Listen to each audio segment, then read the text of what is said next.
여러분 반갑습니다. 정문성 목사입니다. 하나님의 은혜가 여러분 가운데 함께하기를 간절히 기원합니다. 은혜로우신 아버지 하나님, 곳곳에 전쟁의 소리가 나는데 이럴 때일수록 세밀하게 말씀하시는 하나님의 뜻을 잘 분별할 수 있도록 도와주시옵소서. 오늘도 말씀을 먹을 때 주님께서 도와주시고 인도하여 주시옵소서. 예수님의 이름으로 기도하옵나이다. 아멘, 아멘. 오늘 우리에게 주신 하나님의 말씀은 출애굽기 14장 10절부터 14절까지, 원래는 1절부터인데 10절부터 14절까지 말씀만 봉독하겠습니다. 제가 봉독합니다. 바로가 가까이 올 때에 이스라엘 자손이 눈을 들어본 적 애굽 사람들이 자기를 뒤에 이른지라. 이스라엘 자손이 심히 두려워하여 여호와께 부르짖고 그들이 또 모세에게 이르되 애굽에 매장지가 없어서 당신이 우리를 이끌어내어 이 광야에서 죽게 하느냐? 어찌하여 당신이 우리를 애굽에서 이끌어내어 우리에게 이같이 하느냐? 우리가 애굽에서 당신에게 이런 말이 이것이 아니냐? 이르기를 우리를 내버려 두라. 우리가 애굽 사람을 섬길 것이라 하지 아니하더냐? 애굽 사람을 섬기는 것이 광야에서 죽는 것보다 낫겠노라. 모세가 백성에게 이르되 너희는 두려워하지 말고 가만히 서서 여호와께서 오늘 너희를 위하여 행하시는 구원을 보라. 너희가 오늘 본 애굽 사람을 영원히 다시 보지 아니하리라. 여호와께서 너희를 위하여 싸우시리니 너희는 가만히 있을지니라. 아멘. 드디어 출애굽하면서 행동하게 됩니다. 숫곳에서 에담까지 이렇게 가게 되는데 거기서 장막을 치게 되고 그 이후에 아마도 추측한데 불기둥과 구름기둥의 인도함을 받게 된 것 같습니다. 그런데 이들이 담대하게 나갈 때 담대하게 이렇게 나가게 된 것을 목격하게 되니까 바로가 화가 났습니다. 저놈이 말이야. 이스라엘 사람들은 바로가 나가라고 그랬으니까 나간 것이고 또 금은 보화를 다 소유했으니까 아쉬울 게 없을 것이고 음식도 준비해 갖고 또 무엇보다 자유를 얻게 되고 또 바로가 변심하면 어떻게 할까 하는 생각에서 서둘러서 의기양양하면서 막 나갔을 것 아니에요. 근데 그 모습을 보고는 바로가 이것들이 하면서 화가 났던 것 같습니다. 그래서 군대를 급히 보냅니다. 병기라고 한 게 그 당시엔 아주 마병 이런 것들을 많이 보내게 되는데 무시무시했습니다. 말, 병거, 마병, 말 타고 가는 그 원래 옛날부터 애굽의 말이 유명했는데 그것처럼 아주 마병을 보내고 군대를 보내서 뒤따들어 갑니다. 아이고 뒤쫓아오는 것을 오게 되는데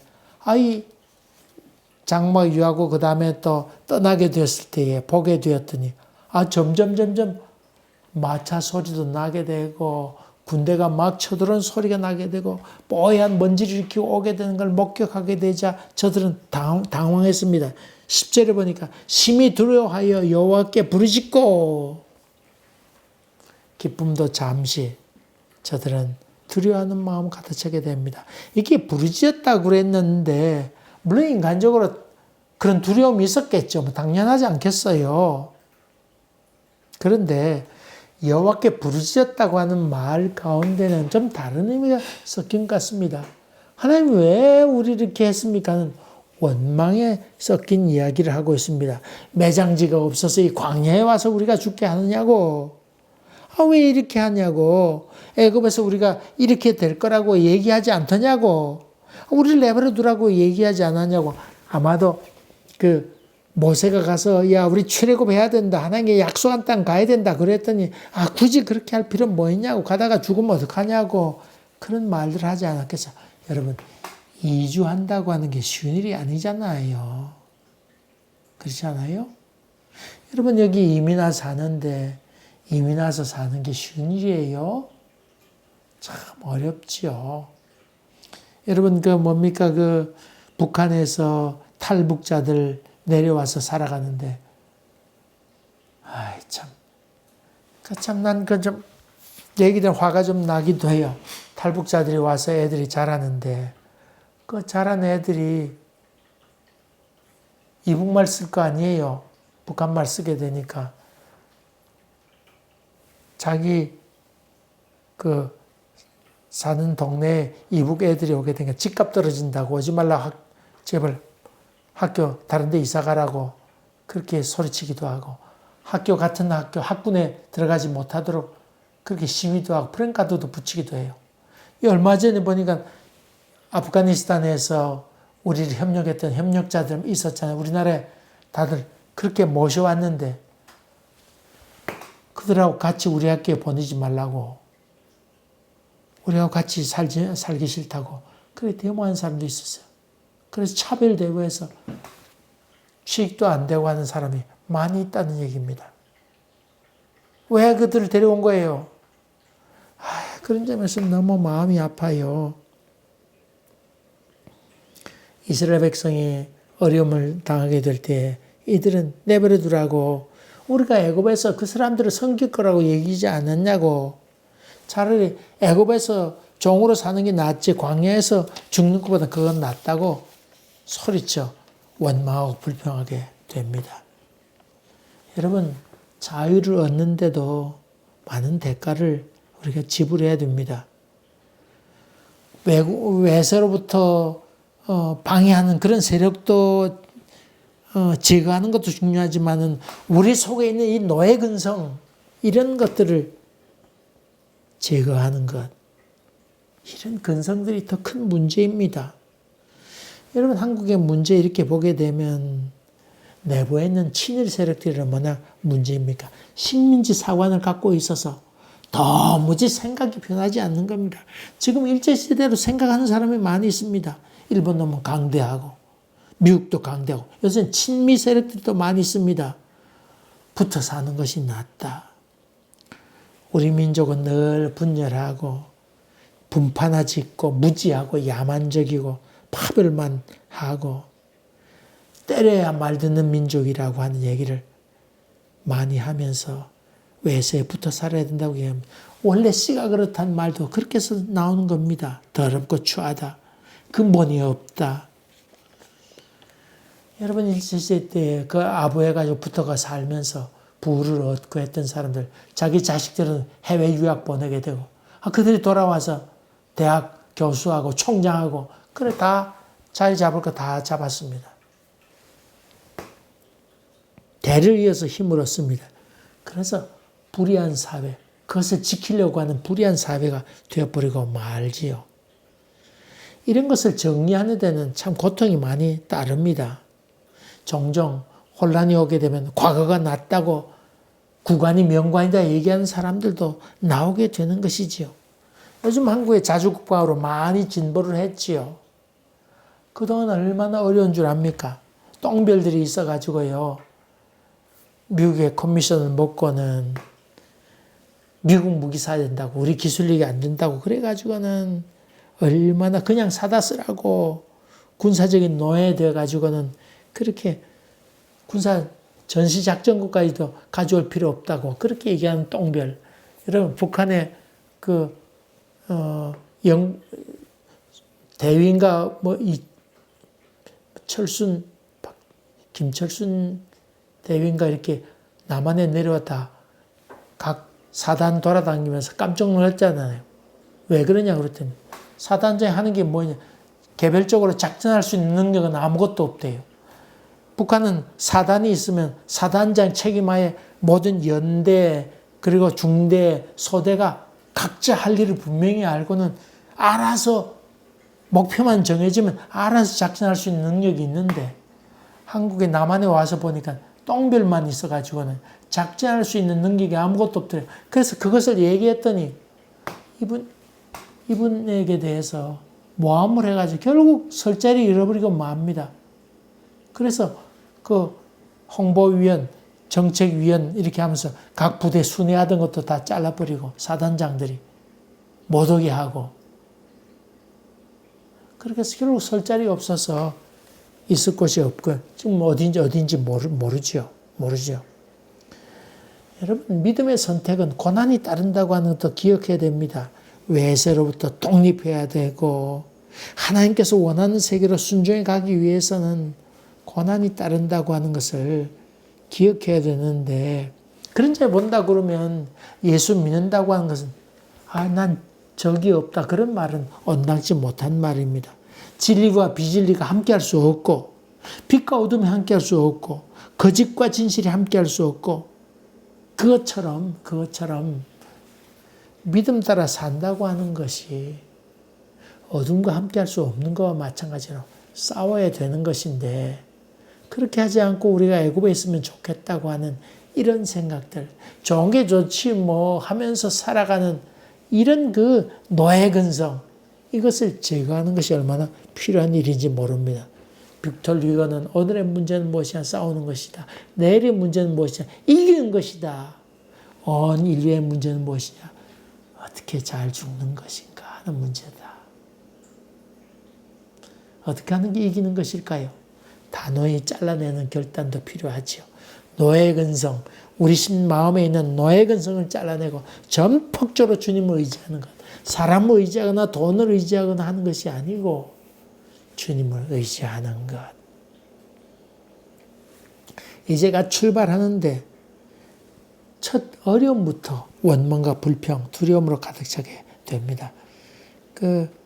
여러분, 제가 요새 보고 있는 것이 김승진 선장, 무정착, 그러면서 전 세계를 무동력은 아니죠.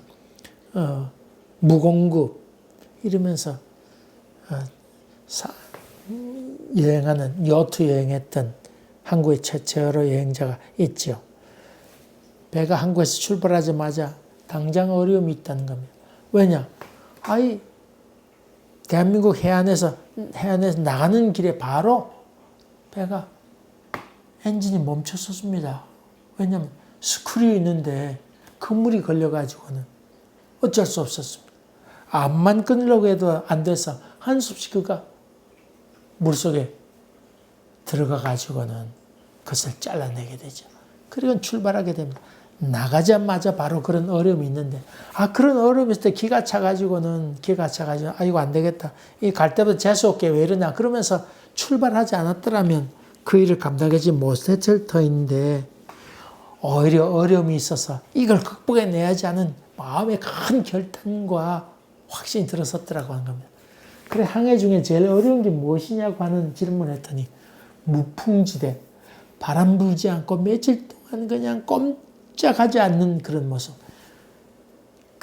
남극 지방 지날 때에 유빙이 내려와가지고는 참 풍랑도 그곳 지나가는 배들은 영국 보험회사에서, 선박보험회사에서 보험 처리도 안 해준다고 규정으로 이렇게 할 정도로 해난사고가 많이 나는 곳을 통과해. 그때는 담대한 마음으로 해결해 나갔는데, 무풍지대를 지나올 때는 정말 미치겠다는 거예요. 내가 이러고 있어요. 바람이 불어야 요트가 움직이는데 바람 불지 않으니까 어떻게 해요? 가만히 있는 겁니다. 가만히. 그것이 제일 힘들었다. 25시의 상황이죠. 아무것도 어찌할 수 없는 것.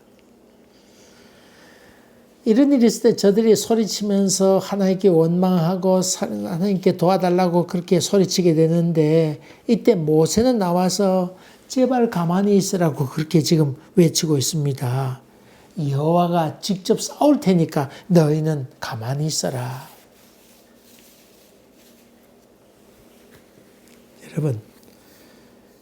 여러분 어때요? 모세가 나와서 가만히 있으라는 말이 무엇을 뜻하는 것일까요? 여러분, 이렇게 어려움 만날 때 가만히 있기가 쉬워요? 어려워요? 참 어렵습니다. 가만히 있기가 어렵습니다. 생각하면서 이때 누구를 찾아가면 좋을까 생각도 하고는 지금 찾아가서 좀 부탁을 해야지 온갖 생각이 들어서 그냥 사람에게 도움을 기도하기보다고 하나님께 전적으로 의지하기보다는 하나님을 의지한다고 핑계대면서 사람에게 도움을 구할 때가 더욱 많이 있다고 하는 것입니다. 여기에 근본적으로 얘기하는 것은 바로 그런 것입니다. 가만히 있기 쉽지 않은데 믿음을 갖고 있으라고 하는 것이 바로 모세가 이스라엘 백성이 하는 말입니다. 너희는 가만히 서서, 이 말은 너희가 믿음을 갖고 있어서 두려워하지 말아라, 그 말입니다. 이스라엘 백성은 바로가 군대를 몰고 오는 것을 보게 될 때에 아이고, 저들이 어찌할 바를 모르고 왕장하고 있는 모습을 바라보면서, 야, 너희들이 믿음이 있어서 하나님께서 하시지 않, 그런 믿음으로 담대하게 있어야 되는데 왜 난리 피우느냐, 그렇게 얘기하고 있는 것이지요. 여러분, 난 제자들 보면 한심할 때가 많이 있습니다. 제자들 배를 타고 갈릴리 지방에서 예수님께서 제자들과 함께 건너오게 됩니다. 예수님 피곤해서 그 배에서 잠들고 있는데 풍랑이 일어서 뭐 철렁철렁 이러게 되니까 뭐 물도 덮어쓰기도 하고 한데 예수님은 잠들어 있었죠. 제자들은 죽는다고 난리 피우면서 허둥대둥 하면서 누구를 깨워요? 예수를 깨우게 되지요. 야, 너 그래 믿음이 없느냐? 그걸 잠잠케 하시면서 이렇게 믿음이 없느냐? 물론 성경이 얘기하고 있는 것은 풍랑도 자연현상도 멈추게 하시는 예수 그리스도의 능력에 대해서 얘기하고 있는 것입니다만은, 난 이 제자들 바라보면서 그렇게 3년 동안 같이 다니면서도 아이고, 한심하게 짝이 없다는 생각을 갖습니다. 나의 영혼아 잠잠히 여호와를 바라라. 나의 구원은, 나의 소망은 오직 그에게서 나는도다. 모세는 이런 상황에 나서면서 두려워 말고 가만히 서서 여호와께서 오늘 너희를 위하여 행하시는 구원을 보라.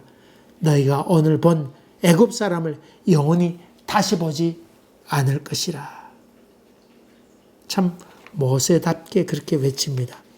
그는 이미 하나님께서 하시는 것을 직접 눈으로 목격했던 사람입니다. 또 많이 보았습니다. 여러 차례 보았습니다. 떨기나무 가운데서 하나님께서 하시는 말씀도 들었습니다. 여러 차례 대화도 나누었습니다. 계시도 받았습니다. 지팡이로 뱀이 되게 하는 것도 보았습니다. 10가지 재앙 10번이나 찾아가서 하나님께서 베푸신 놀라운 기적도 눈으로 보았습니다. 이런 확실한 증거가 있었기에 그는 두려워하지 않고 이번에도 틀림없이 역사할 것을 분명히 믿었다고 하는 것입니다. 이때 모세는 불평하는 이스라엘 백성에게 턱 나서서 여러분들이요, 제발 믿음을 갖고 좀 제발 얌전히 좀 있으시오. 세상이 난리 피우고 한다 할지라도, 사태가 나고 전쟁이 일어난다 할지라도 우왕좌왕하지 말고 믿음과 내 떡 버티세요. 그렇게 모세는 얘기하고 있습니다. 여러분, 여러 가지 어려움 만날 때 예수 믿는 사람들이 두려워서 오히려 이리저리 날뛰면 되겠습니까? 사도 바울은 죄수의 몸으로 로마로 가게 되잖아요. 배를 타고 가다가 그 풍랑을 만나게 배가 깨지게 됩니다. 한 수 없이 이들이 나오게 되는데, 로마 병적은 죄수들이 도망갈까 봐 죽이려고 달려들고, 아이고, 헤엄 못 친 사람들, 그런 사람이 있었는데 우왕좌왕 난리 필 것 아닙니까? 선장도 난리 피우고 있을 판인데, 그때 누가 나서요?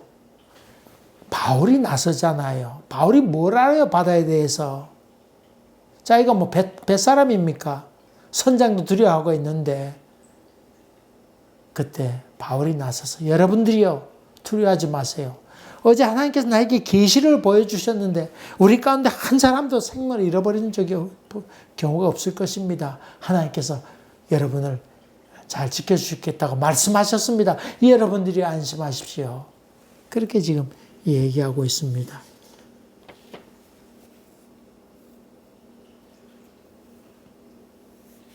여러분, 가나안 농문학교 김영기 장로님, 거기 제가 원주에 있는 가나안 농문학교 군대에 있으면서 거기에 한번 갔던 적이 있습니다. 입구에 뭐라고 쓰냐면 조국이여 안심하라. 참 여러분 때문에 주위에 있는 사람들이 안심할 수 있는 삶을 살고 있습니까? 바로 그런 삶을 살라고 주님은 우리에게 말씀하고 있습니다. 우리가 하나님께 기도하는 이유 중에 하나는 우리를 구원해 달라고 하는 구조 요청만 하는 것 아니고 우리에게 담력을 달라고 하는 기도도 우리의 기도의 제목이기도 합니다. 여러분 때문에 주변이 평화를 얻게 되고 화평을 얻게 되는 삶, 또 여러분이 여러 가지 어렵고 힘든 일이 당할 때 턱 나서서 여러분들이요, 안심하십시오. 하나님께서 여러분들에게 안심하라고 말씀하셨습니다. 담대하십시오. 왜 우왕좌왕 철삭대면서 난리 피우는 것입니까? 담대합시다. 조국이여 안심하십시다. 이렇게 외칠 수 있는 여러분이 된다고 하면 하나님께서 얼마나 기뻐하실까. 이런 은혜가 여러분 삶 가운데 있기를 간절히 바랍니다. 한국에 대해서 요즘 걱정하는 사람들이 점점 많아지는 듯합니다. 어떻게 될까? 그러나 여러분, 하나님께서 여러분을 지명하여 불렀습니다. 떡 설 자리에 서 있으라고 그렇게 말씀하고 있습니다. 아니면 아니라고 외치고 떡 있으면서 중심을 떡 세워가는 그런 여러분 되시기를 주의 이름으로 간절히 기원합니다. 기도하겠습니다. 은혜로우신 아버지 하나님, 어려움이 늘 우리 앞에 있을 것인데 우리 인생살이가 참 고통인데 그럴 때마다 도망가지 아니하고 담대히 믿음의 사람으로 앞장서면서 여러분들이요, 안심하십시오. 모세처럼 그렇게 얘기할 수 있는 믿음의 장부들 다 되도록 은혜를 베풀어 주시옵소서. 아버지 하나님, 여러 가지 어려움들이 많이 있는데 우리 믿음의 사람으로 말미암아 평강이 임하는 은혜가 있도록 도와주시옵소서. 예수님 이름으로 기도하옵나이다. 아멘. 여러분 감사합니다. 또 뵙겠습니다.